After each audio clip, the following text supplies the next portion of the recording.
जिन्हें जब कभी कोई मुसीबत आती है तो कह दिया करते हैं कि हम तो खुद अल्लाह ताले की मिल्कियत हैं और हम उसी की तरफ लौटने वाले हैं, पर उनके रब ताले की नवाजिशें और रहमतें हैं और यही लोग हदायत याफ्ता हैं। सफ़ा और मरुआ अल्लाह की निशानियों में से हैं, इसलिए बीत अल्लाह का हज उम्रा करने वाले पर उनका तवाफ कर लेने मैं भी कोई गुनाह नहीं।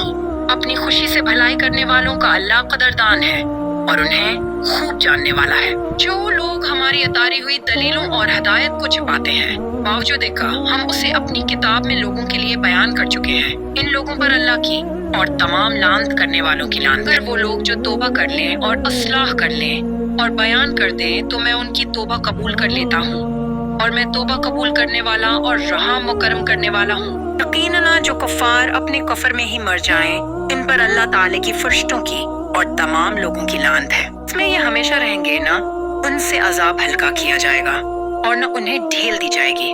तब सबका माबूद एक ही माबूद है, उसके सिवा कोई माबूद बरहक नहीं। वो बहुत रहम करने वाला और बड़ा मेहरबान है।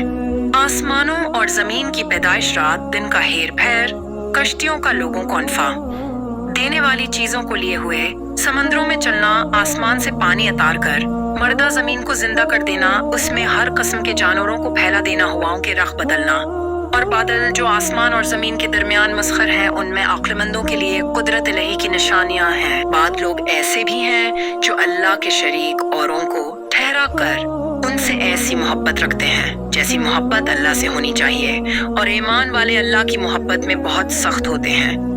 काश कि मुशरिक लोग जानते, जबकि अल्लाह के अजाब को देख कर जान लेंगे कि तमाम ताकत अल्लाह ही को है और अल्लाह ताले सख्त अजाब देने वाला है, तो हरगिज शर्क न करते। जिस वक्त पेशवा लोग अपने ताबादारों से बेजार हो जाएंगे और अजाब को अपनी आंखों से देख लेंगे और कल रिश्ते नाते टूट जाएंगे।